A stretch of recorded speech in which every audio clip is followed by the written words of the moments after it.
My name is Andy Cahan, Director of Author Events, and it is my honor to introduce our guest this evening. Almost unfairly gifted both as a writer of living luminous prose and as a tireless researcher, opines a writer at Time magazine, biographer, poet, editor, and historian Richard Holmes has reached the pinnacle of his craft as a Fellow of the Royal Society of Literature, a Fellow of the British Academy, and a Knight in the Order of the British Empire.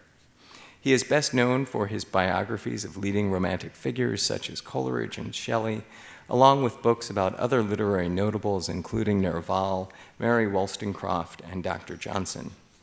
His recent masterwork, The Age of Wonder, told the story of the men and women whose discoveries and inventions at the end of the 18th century gave birth to the Romantic Age of Science. The book won both the National Book Critics Circle Award and the Royal Society Prize, among many other accolades. In a recent interview, Holmes was asked what made for a good biography. He responded, "Call it the imaginative handshake, the power to transport the reader to another time, another place, and another identity with absolute conviction, and then make them come away with the sensation, I really met that person, and I know how they felt about the world, and it was worth it." Tonight, he brings the imaginative handshake to life before our very eyes as he tells us about his latest work, The Long Pursuit, a meditation on the art of biography that fuses the author's own story as a biographer with a history of the genre. Please welcome Richard Holmes. I really enjoyed coming out of that curtain. It's a very dramatic moment, actually. And we've been talking about history, a lot about the history of the Philadelphia Free Public Library, which is really impressive, and it's still public and it's still free. So it's a privilege to be here, and I'm very conscious of that, okay? So thanks so much. What I want to do this evening is I've been writing biographies for 50 years, and it shows. But I don't want to talk about any specific biography. I have written about Shelley and the poet Coleridge and Dr. Johnson, Mr. Savage, and Chatterton. And then I made this move over to writing more about science as well as poets, because it's a great passion of mine, which I will talk about a little bit, that the idea of the two cultures, the division between science and the arts, is a nefarious business. They shouldn't be separated, particularly in our education and so on. And to do that, I wrote this book called The Age of Wonder. And then I wrote a book about ballooning, which everybody says, logically, that must follow. But I will get on to ballooning. There is a reason why a biographer should write about ballooning. But what I want to talk about this evening is none of those specific books, but about the business of writing them. Because having done it for 50 years, I have some views on how they take place about other biographers and what is the importance of the form. Because I do believe the form, biography, is very particular. In some ways, it's a strange but vivid form of non-fiction. I believe it has a particular role to play with readers, but is in culture generally. So I want to talk a little about that. And I started off, when I was reflecting on this, I thought the first biographical question you always ask is, where do things begin? And in my case, where did my pursuit begin? And I came up with that image. Which is actually my niece in Hong Kong. Somebody said, did she demand to read it? And it was arranged. But the sense that asking where biography begins, is it an art or a craft?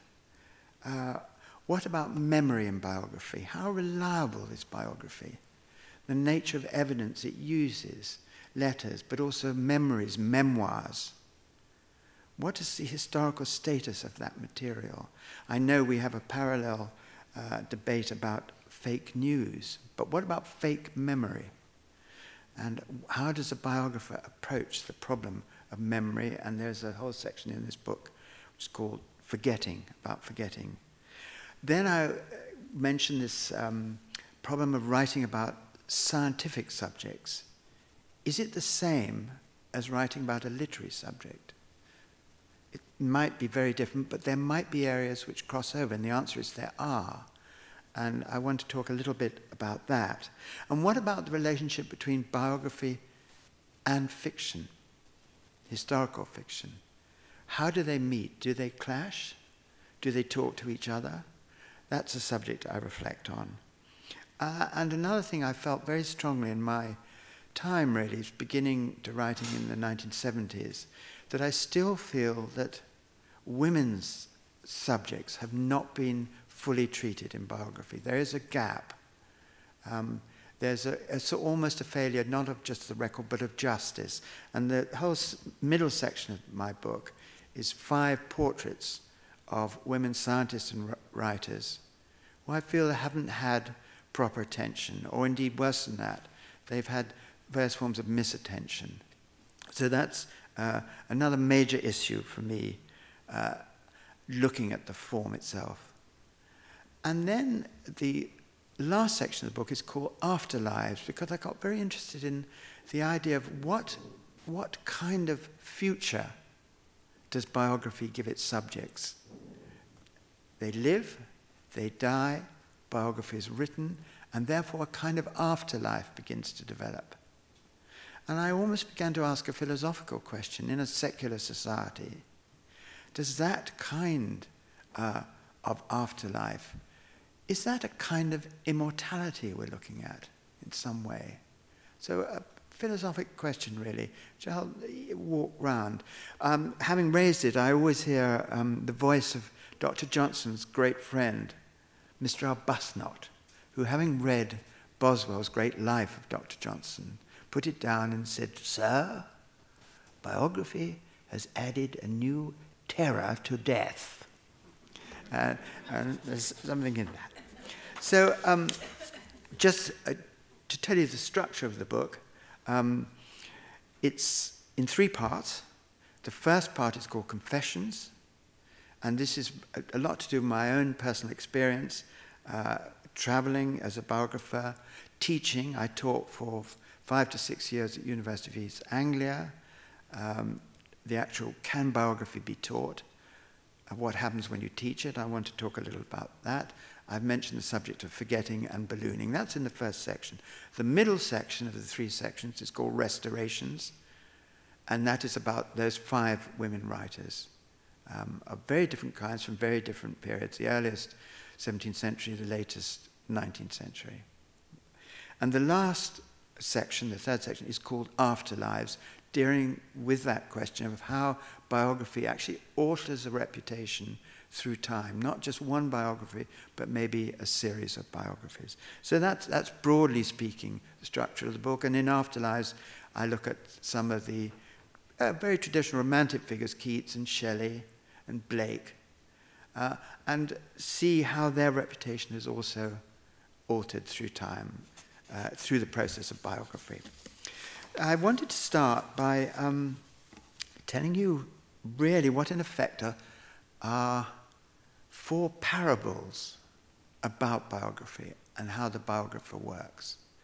And the first thing, before I adopt the first parable, is I've noticed that my readers do continue to get younger. And those are my godchildren. The same question, no, I didn't force them to have. I'm not sure how the book got that.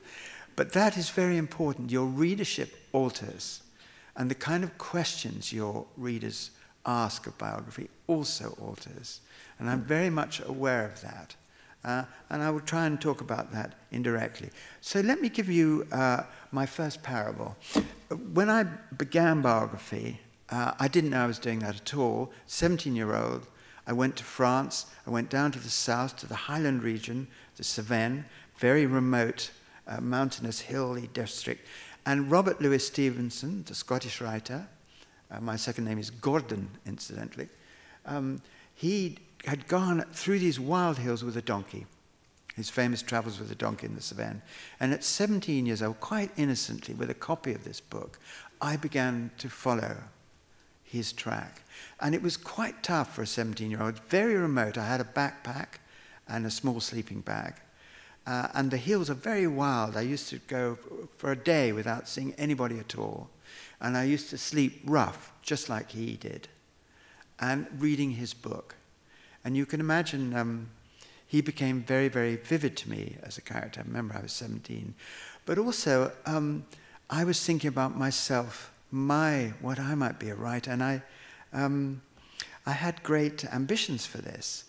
But they were strangely marked in an incident, which is my first parallel, is in the very stormy weather. I used to go down to one of the little country auberges, so I could sort of sleep sheltered under a roof.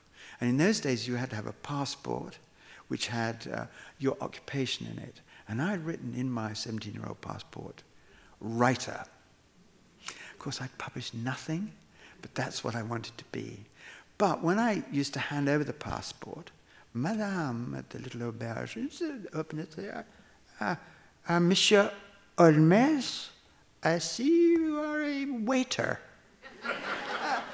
You imagine the effect that had on one, right? And I immediately thought, oh God, I should rewrite. I'll put travel writer next time. And then I could hear the word, oh, Monsieur Holmes, I see you are a table waiter. And so the story went on. And I do, in my first proper passport, you can see various things have happened up there and so on. That actually finally has got biographer on. Now, the point of that story is it taught me something. It made me a bit humble about the task, because in many ways, a biographer is a sort of waiter. That they serve their subject, they pay attention to their subject, they follow the subject, maybe over many years, a lot of footwork is involved. And that is a kind of a humbling experience to realize that. So the biographer, the waiter, stayed with me. And later I found that Dr. Johnson himself wrote about biographers, and because he was a great biographer himself. He said, "Sir, more knowledge may be gained of a man's real character by a short conversation with one of his servants." And I thought, right, I'm in that tradition. So that was my first parable. And my second is this, to do with Coleridge. Now, this rather strange apparition, incidentally, the colour has become very yellow by some Philadelphian process, I'm not quite sure. And it reminds me of this, somebody once said, all power corrupts, but absolute PowerPoint corrupts completely. So anyway, it's only a minor corruption.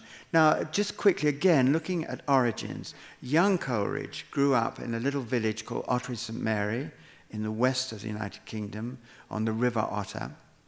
And he was fascinated by this river, and later on, in adulthood, he would write about it, the rivers and the caverns measureless to man and Kubla Khan and so on. But as a child, it's quite clear that he was drawn by the river. And indeed, once he spent a whole night under a bridge. His parents were frantic about him. He ran away. But one of the other things he did at 7 years old, there was a little cave which was known locally as the Pixies' Parlour, and it was meant to be haunted.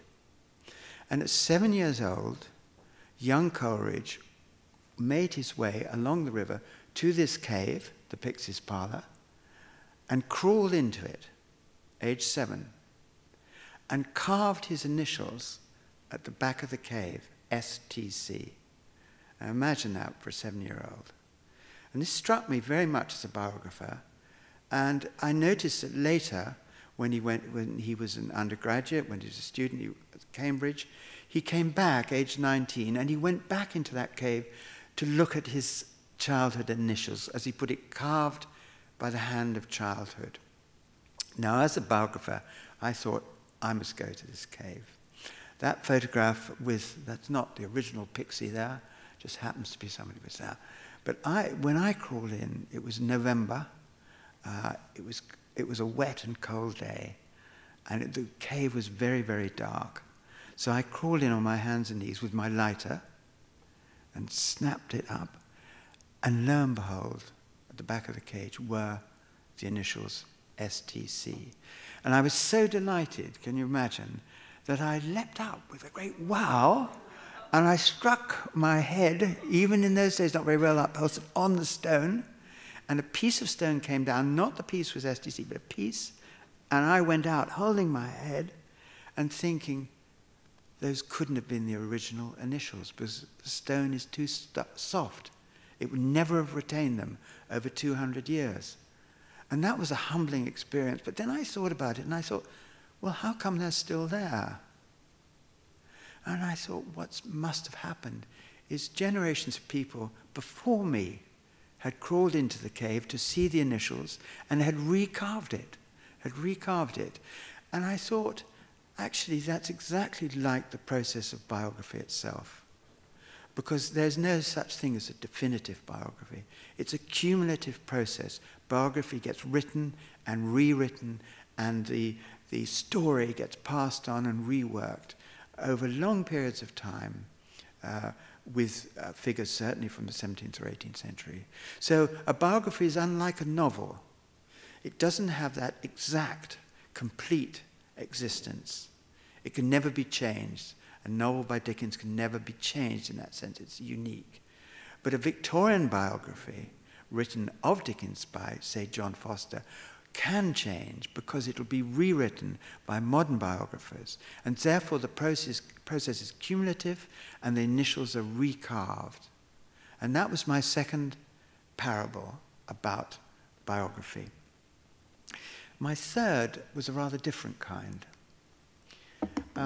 This is Greta Hall in Cumberland, and this is where Coleridge went after the early West Country days.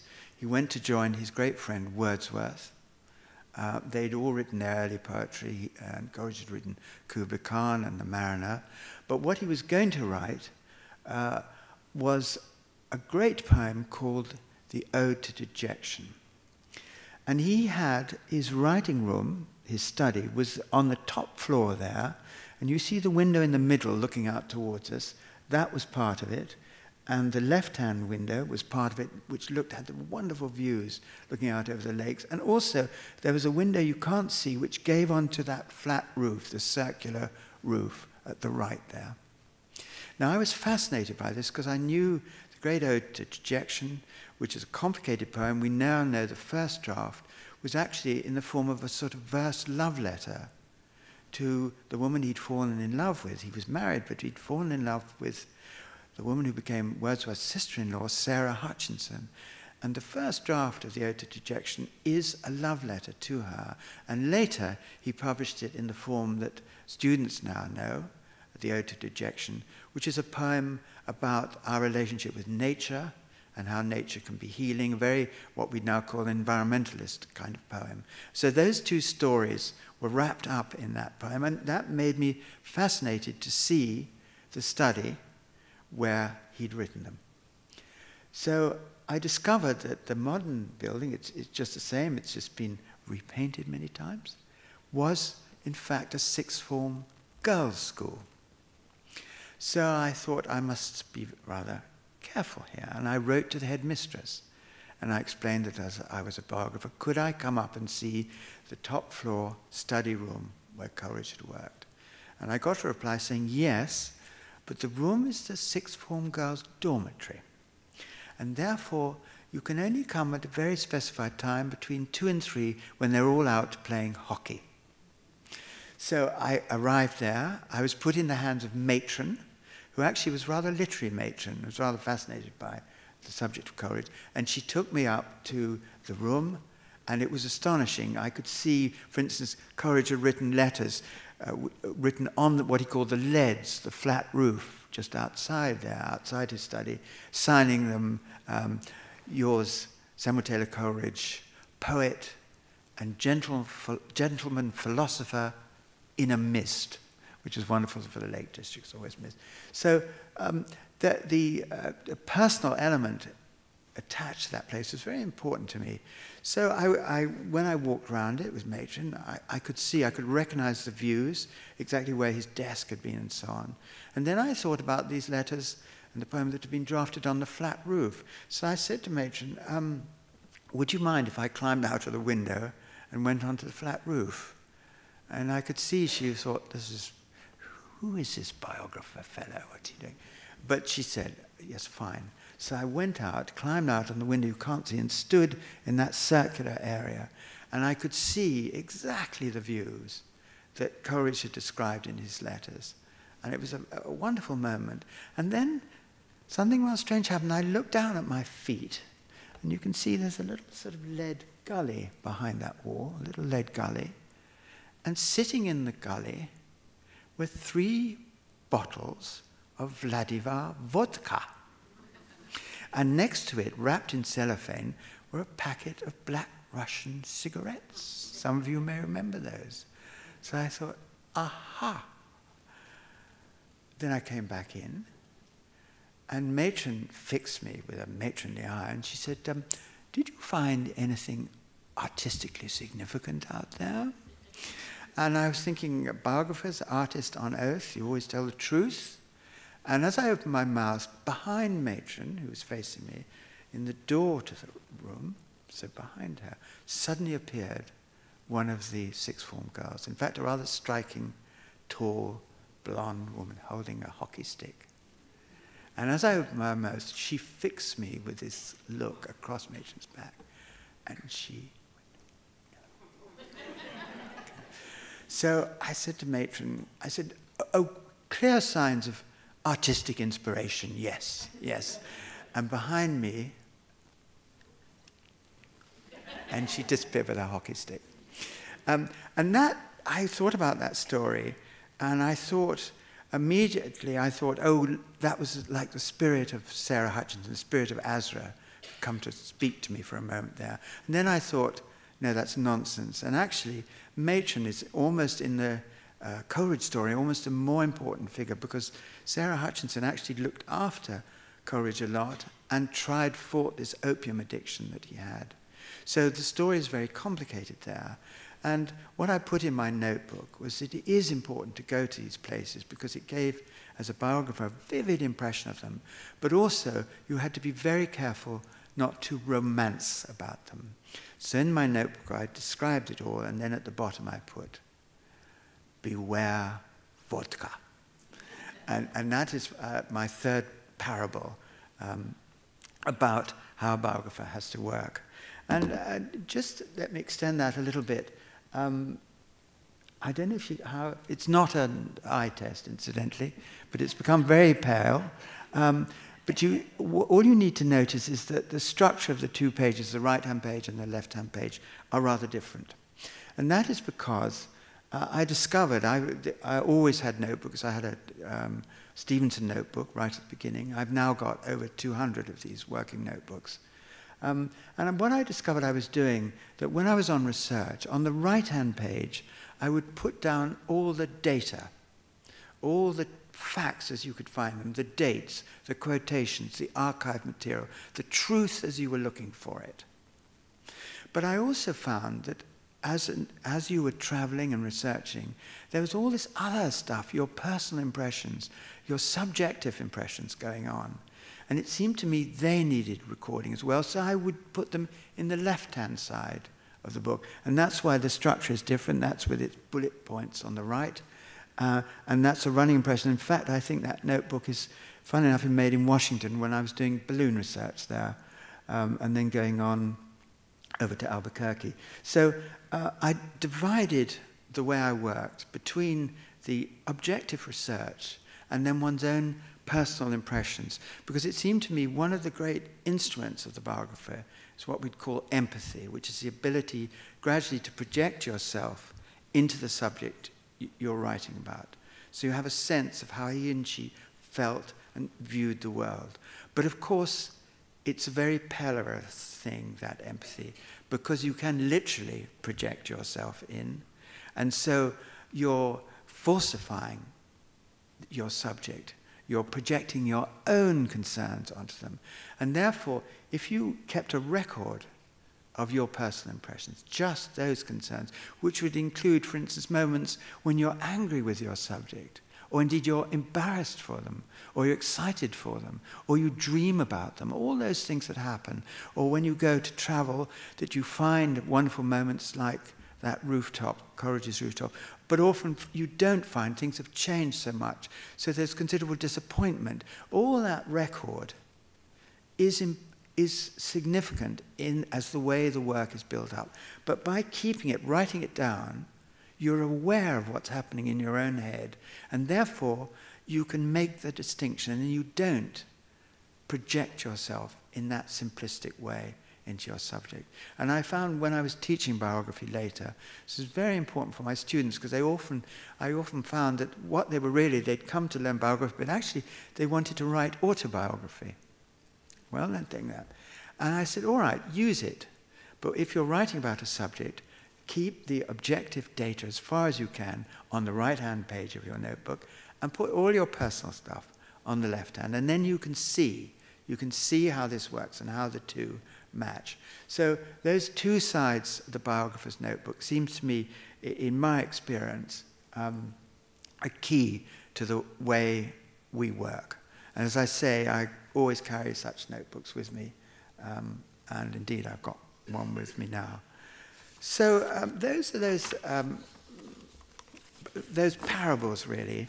And what I would like to go into a little bit more into detail now, into some of the confessional material. For example, writing the book The Age of Wonder, which is about romantic scientists and poets, it seemed to me that you could, if you looked at it with a fresh eye, you could see that there was no separation between the arts and the sciences at that period. So I was able to write about William and Caroline Herschel, the great astronomer team, brother and sister team, almost the equivalent of the William and Dorothy Wordsworth of astronomy.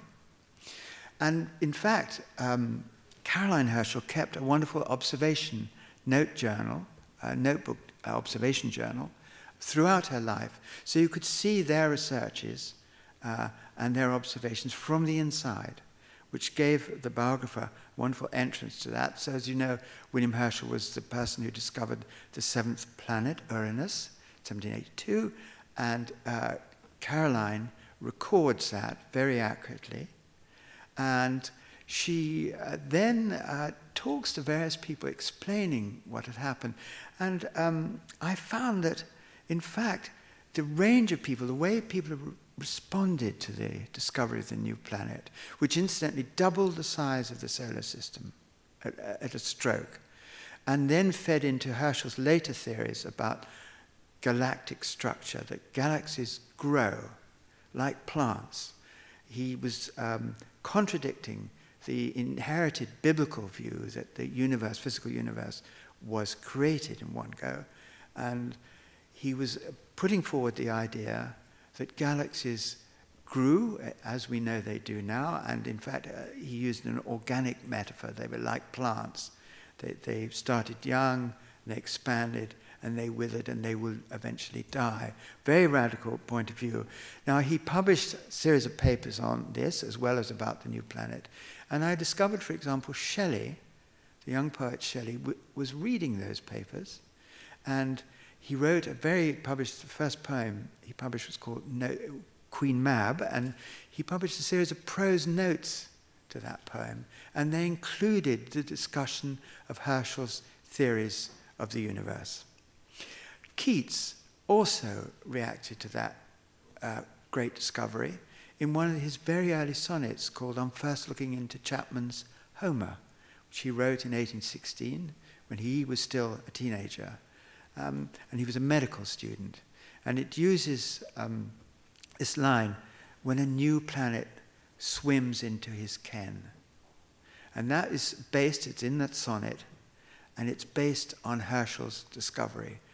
And so that was a different kind of response to Shelley. For Shelley, it was a proof that the biblical view, because Shelley was an atheist, was wrong, and he read that from Herschel's essays, whereas Keats saw it as a symbol of discovery, of romantic discovery, the moment that the astronomer sees the new planet. And it's quite interesting that when you look at Herschel's own notebooks, in fact, the observations took place over several weeks, and the very first entries simply says that he's seen a moving object, but he doesn't actually know what it is.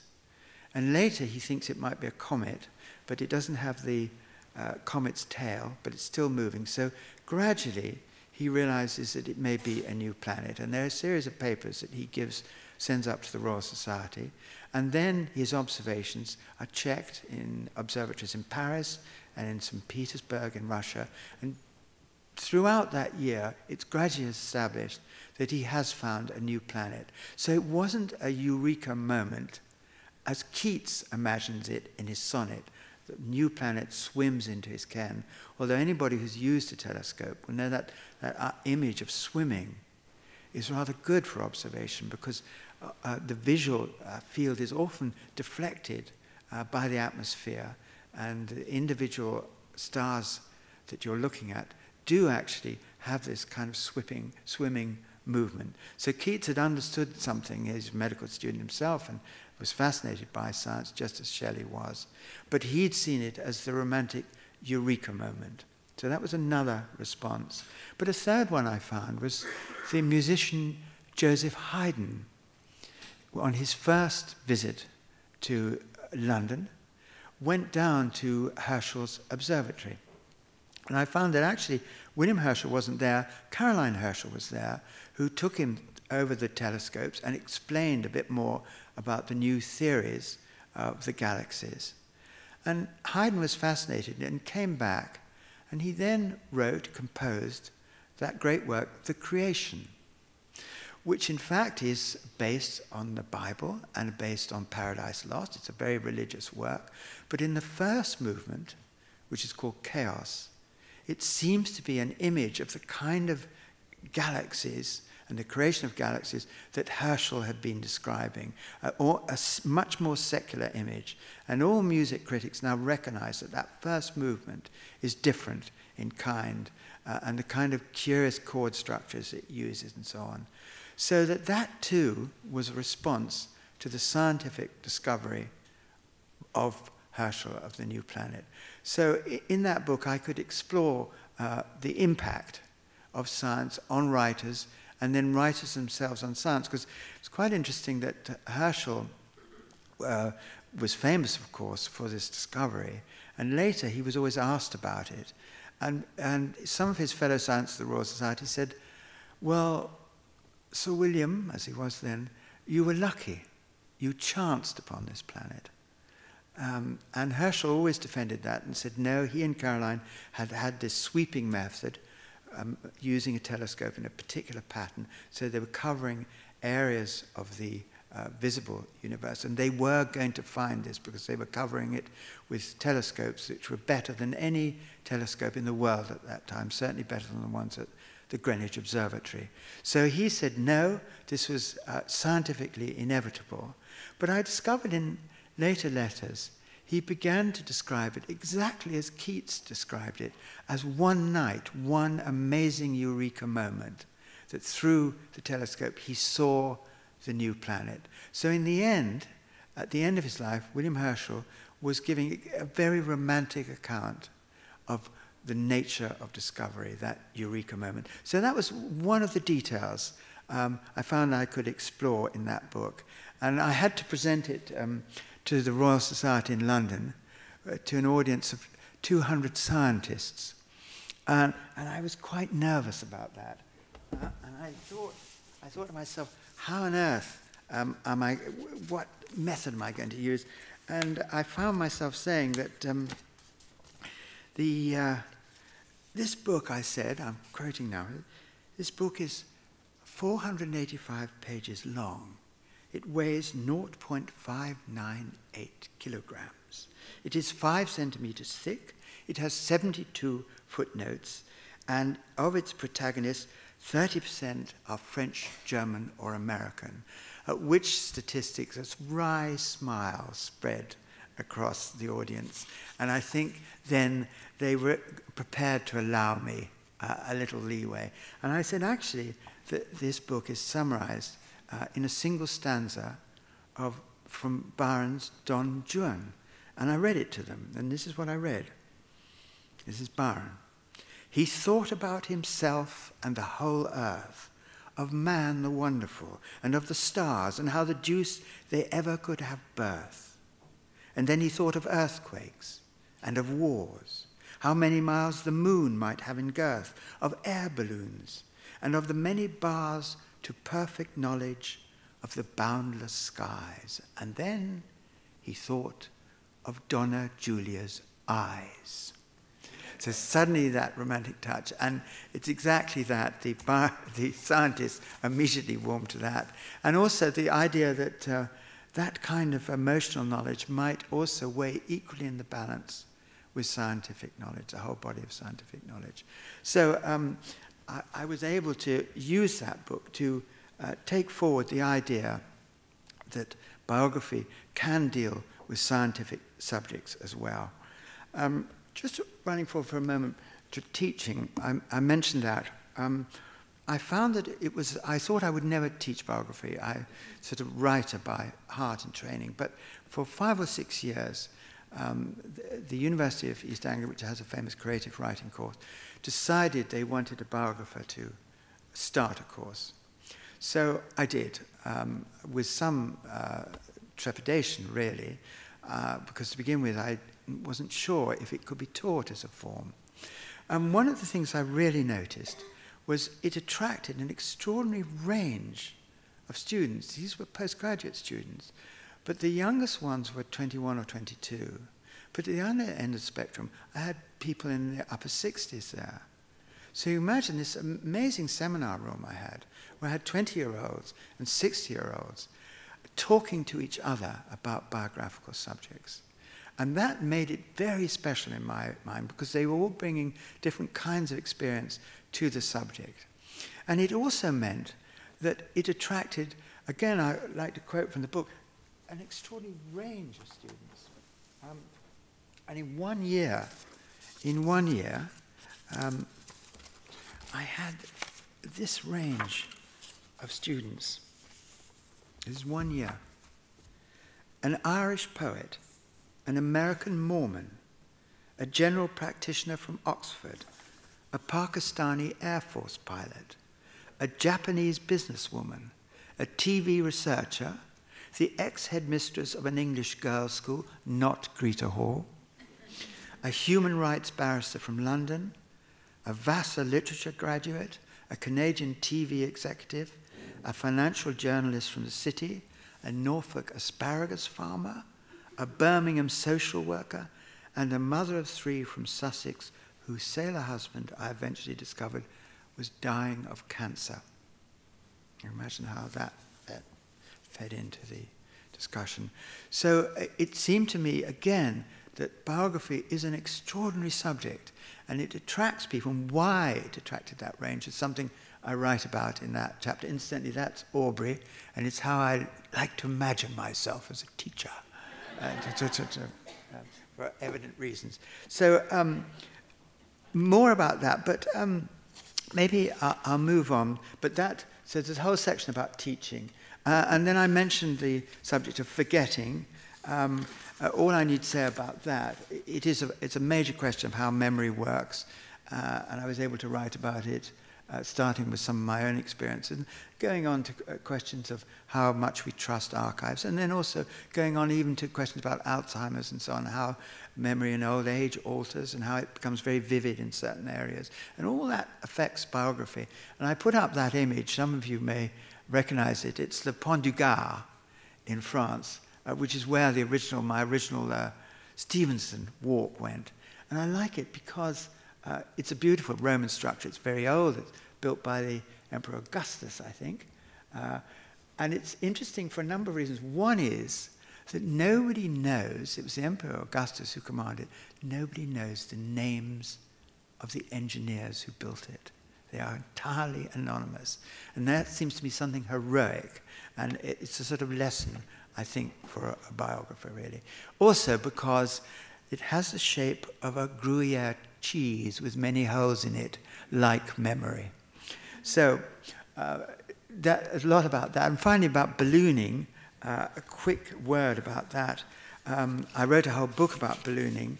And one of the reasons is that balloonists, of course, it's a sport, but initially a scientific subject that began in the late 18th century, in the 1780s. and it goes right through the 19th century. So you got a wonderful generations of balloonists. And what I discovered is not only are both men and women, not only are they really interesting people because a lot of them are somewhat eccentric, but they're also amazingly courageous. And they keep a record of their adventures. And here was the particular interest to me, is that balloonists are not necessarily accurate about their adventures. They tell wonderful stories, partly true and partly invented.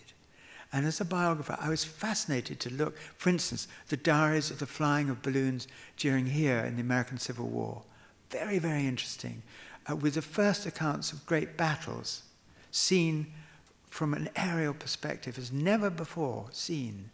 And the violence of those battles, the sound of the battles, the smell of the battles, recorded by balloonists. Extraordinarily vivid, accurate truth-telling.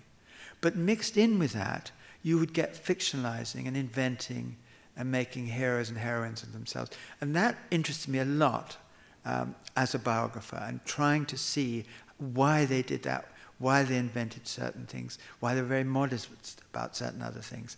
And so the whole area of fact and fiction is examined in that balloon chapter.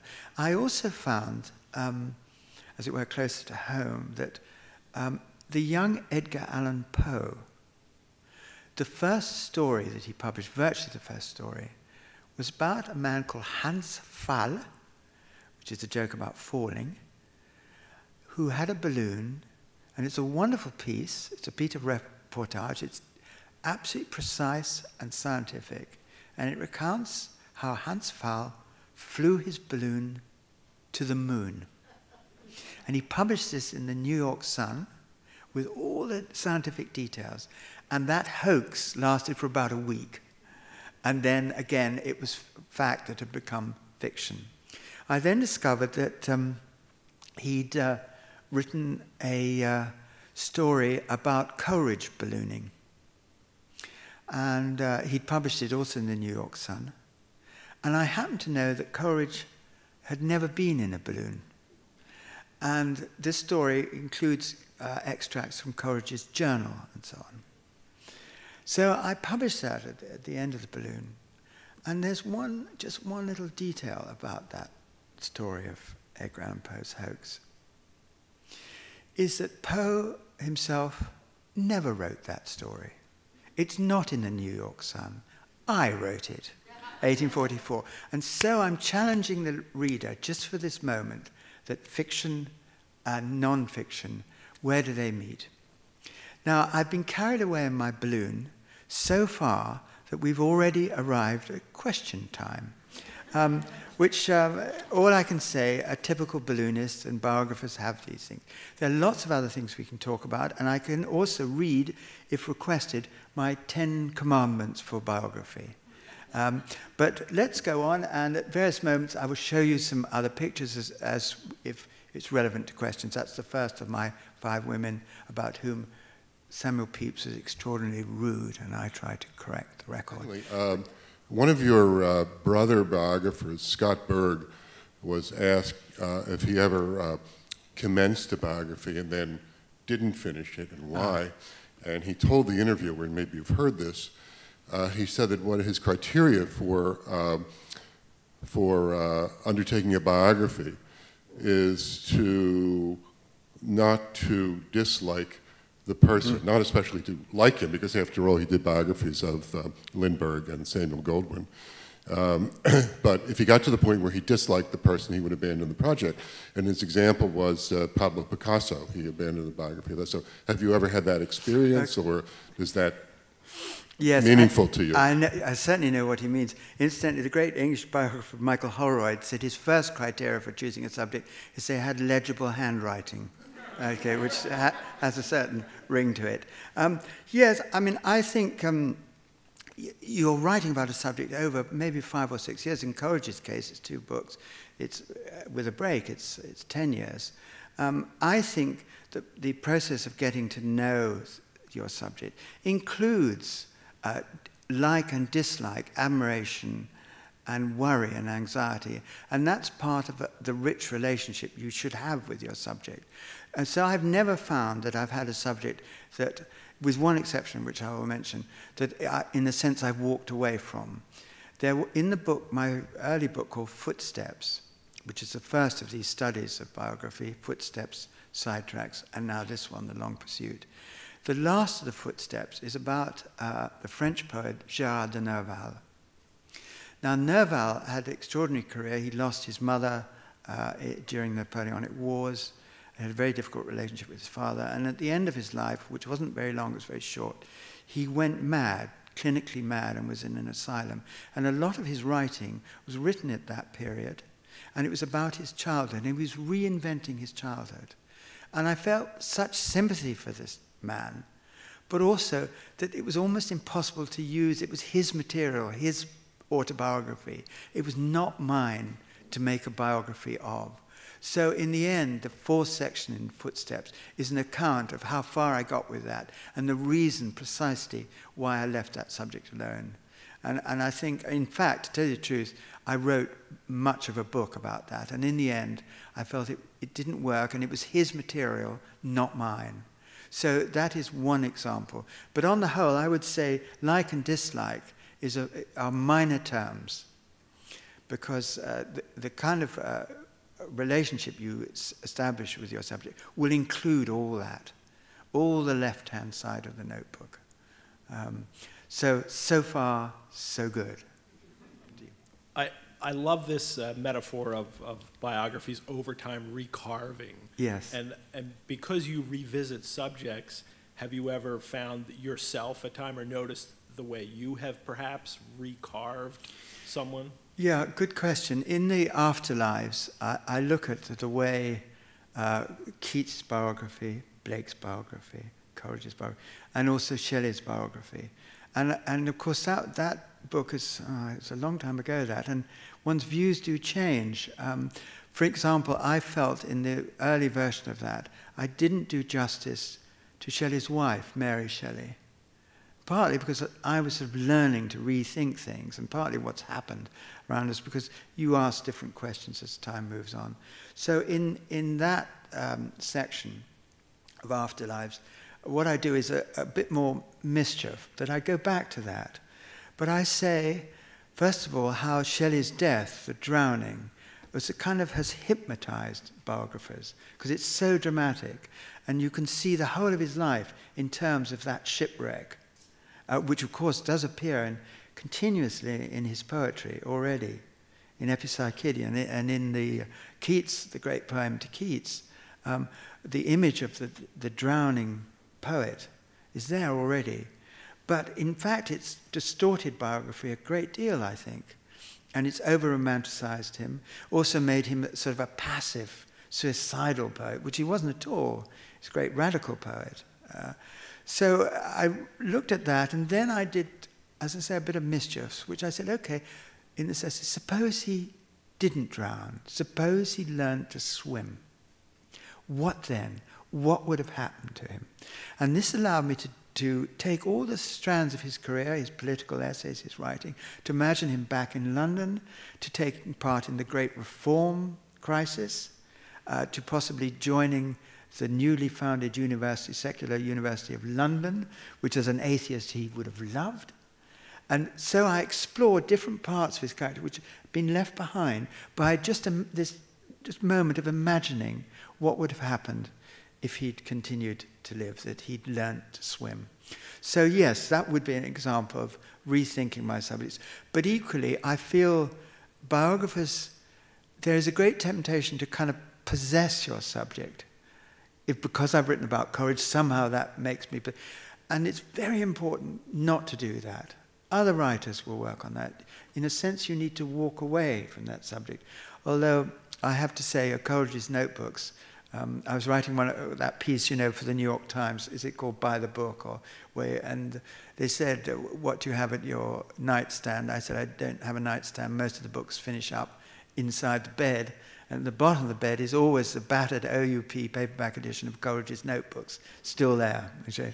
So those people live with you. And Stevenson, you probably tell where I'm talking about him, very important to me, a Scottish writer, enormously brave man, very adventurous, went out to Samoa, this very daring marriage that he goes over to California and so on. Now, all that story is fascinating. So the characters still live with you, I think. But you learn equally that, at my age, the younger biographers must come forward and do their work. And that's, I hope, what will happen. So that's the kind of answer I would want to give to that. Having recently read The Age of Wonder, and you mentioned tonight how you talk about this sort of cross-fertilization between the poets and the scientists. Conventionally, sort of the American and French revolutions are thought to be one of the impetuses for the changes in poetry, but is there any common intellectual thread uniting the changes that we see in poetry and science in that period? Or is there sort of an independent impetus moving science forward that really doesn't have anything to do with the poetry or with the politics? Yeah. Well, first of all, between the French Revolution and Great Britain, I'd immediately say the name Lavoisier, the great French chemist who, of course, was executed during the Revolution, and Humphrey Davy, who read Lavoisier as a young man, the great West Country British chemist, and was completely inspired by him. And later, during the middle of the Napoleonic Wars, he was invited to Paris to lecture and talk. And the British government didn't like this idea at all. But he said, no, this is science. This is science. We're not interested in war. And he went across and he lectured and he talked to the younger generation, Gay-Lussac and so on, people like that. So that was, and why, one of the reasons that's key, because it's a discipline of chemistry, which is also giving them electricity. It's a great age of building the first voltaic batteries, which you can then use experimentally to separate the nature of oxygen, and the air we breathe is done by decomposing using batteries, which was regarded as part of chemistry at that time. So that would be one absolute link that goes backwards and forwards between France and England, even during the war. And the chemistry, the chemical imagery, a lot of that is in Shelley, a lot of it in Shelley, also in Coleridge, who used to go to Humphrey Davy's lectures, who Coleridge thoroughly disapproved of the French, but he loved Humphrey Davy's lectures. And he said he used to go to Davy's chemical lectures to extend my stock of metaphors. Isn't that a wonderful idea? So there are many, many links I found. And the idea of chemistry as a form of, as it were, modern alchemy that has suddenly become rational and still had this sort of magic attached to it, is something that seems to go right across the cultural boards. And there are many other links, but that's one among many. And I wonder, I was walking past the Chemical Heritage Museum just down Chestnut Street, where I've lectured at before. And there, that great tradition launched by Ben Franklin and so on, that went across, so between France and the United Kingdom and America, that tradition, both of poets and scientists, and I may say balloonists. So there are many, many links which a biographer can find, and it's very exciting to do it. So there's a sort of answer to that. Hello. As you write a biography, how do you decide the balance between the life and the poetry, or the life and the science?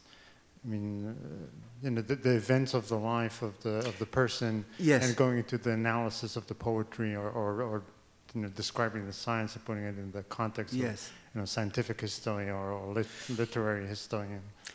I think one of the things biography can do, it can show how either a poem got written or a scientific experiment and discovery got made over a period of time. And the example I would give is in Coleridge's poetry.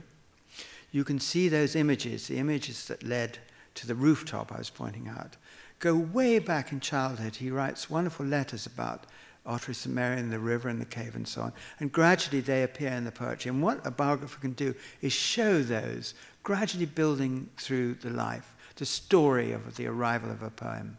And in a very analogous way, you can tell the story of the arrival of experiment. For example, Humphrey Davy's notebooks still exist in the Royal Institution in Albemarle Street, funnily enough, opposite Byron's publisher, John Murray. And Davy's lectures were so popular and Byron's poems were so popular that there was always traffic jam in Albemarle Street. And it's a little-known historical fact that the very first one-way street in London is Albemarle Street because of that very fact. Science and poetry meeting in the one-way system, all right? So Davy's chemical notebooks exist, and you can study them. And so you can see, for example, how he was interested in gases even as a kid down in the West Country, where there are all those slate and tin mines, which he used to investigate. And so when the moment of the great mining explosions that happened, and he was called upon to find out, was there some way of getting a miner's lamp which wouldn't explode the methane and so on down there. And you can see in the notebooks how his original interest as a young man in those gases then comes forward to a series of experiments. He goes up to the mines, he talks to the mine managers and to the miners. What's the nature of this? What are they using? What's the gas? He gets examples of the gas, all in the notebooks, brings them back down to London. And then over an extraordinary period of 4 months, which is over Christmas, and it's in the notebooks, he does a series of experiments to discover the nature of the gas and what kind of lamp would burn safely without exploding the gas. And it's vivid in the notebooks because they're drawings, and he tries all kinds of different experiments. He has a young assistant whose name is Michael Faraday, the greatest scientist of the next generation. So that story, can you see, you can begin to tell how he arrived at that result, which is a lot to do with his own childhood interests, a lot to do with his courage in going to the mines, a lot to do with his wonderful experimental energy. He wouldn't let Michael Faraday out for Christmas because they were working, they wanted to get this result. And Faraday was doing a lot of the drawings, and the various stages of the lamp still exist. So do you see that's a story, it's a narrative. Now biography can tell that very, very well. And more than that, I'm sure any of you who are teachers here, the biography of scientists is a wonderful way of explaining science and how it works, just as the biography of poets are. So I think it's an educational instrument, and I've always believed that, particularly since I started teaching it or taught for that 5 or 6 years. So that's the link between, as what you might call the scientific narrative and the literary narrative. They're very parallel, and for a biographer, you work in very similar ways on them. Relevant to commandments, just take 1 minute to tell you about an experience I had in Albuquerque, ballooning. This is relevant.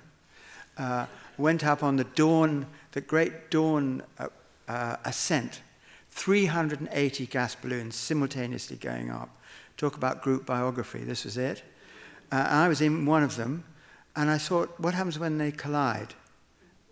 What's not the poetry of this, what's the engineering of this? What happens when two balloons? And one balloon did come right up to us, and it appeared to bounce, but my pilot, Barbara Freak, who's a prize-winning pilot, seemed absolutely calm, as only a biographer should be.